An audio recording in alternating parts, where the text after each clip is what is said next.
A very warm good morning to all of you. Hope all of you are fine.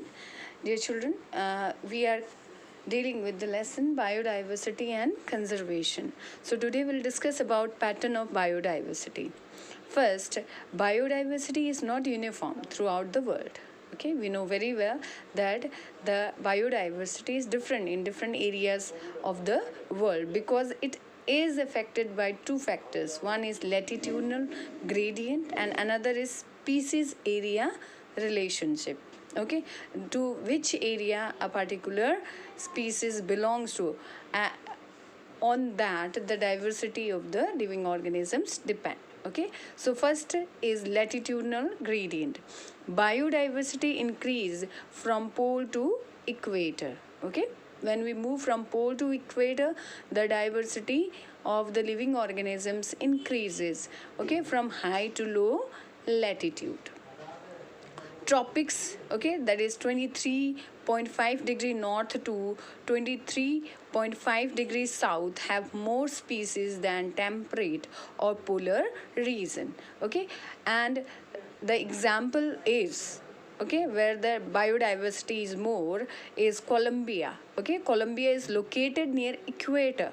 Okay, and it has about 1400 species of birds, while New York, that is located at 41.5 degree north, has 105 species, and Greenland on the other hand have 70 and that have the 56 species of birds at 71 degree north. Okay, that means the species of the birds, they are decreasing in number when we move from the lower latitude to the higher latitude. Okay, the tropical rainforest of Amazon in South America possess the greatest biodiversity on earth with more than 40,000 species of the plants. Okay, and 3,000 of species, 1,300 bird species, 427 of the mammals. Okay, 427 of amphibian species, 378 of the reptiles, and more than 1,25,000 invertebrates. Okay, these are present in the tropical rainforest of Amazon in South America.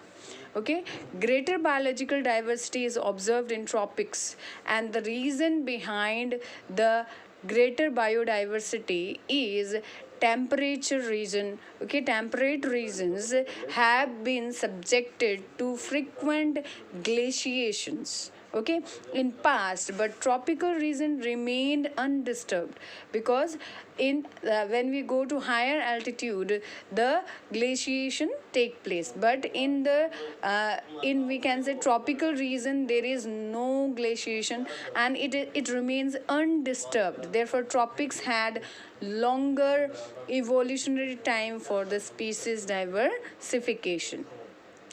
Another reason is temperature environment.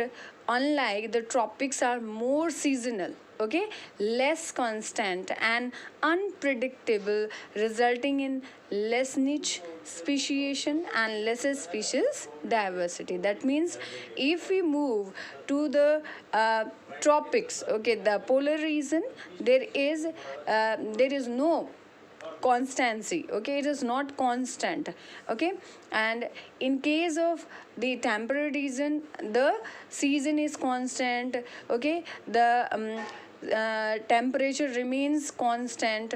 Okay, there is no disturbance in the particular habitat, but in the tropical area there is glaciations. Okay, and the region remains disturbed. Okay, and therefore due to this the evolutionary time is less for the evolution, okay, and diversification.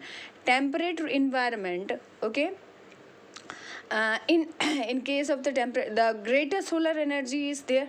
Okay, exposure of the solar energy is more, and these contribute to contribute to higher productivity, and if productivity is more, the diversity will be definitely more.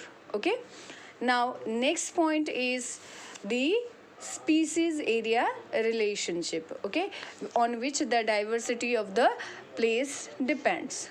Now German naturalist and geographer Alexander von Humboldt, okay, he observed that within a region species richness increased and increasing region, okay, and the species richness it increase explored area, but up to a limit, okay.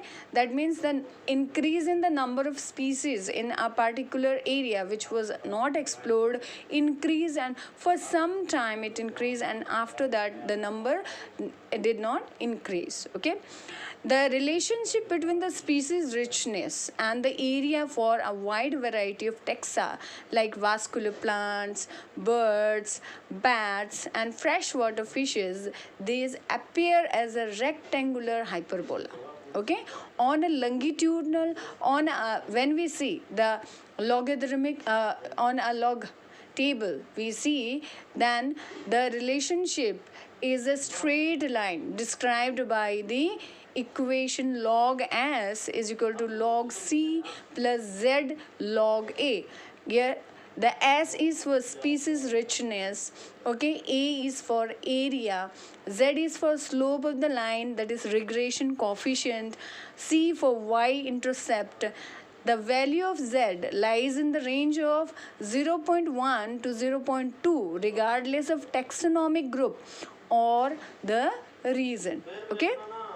Now however the analysis in a very large area like the whole continent give a z value with that range from the 0.6 to 1.2, okay. So the species richness also depend on the area of the particular area in which the species survive, okay.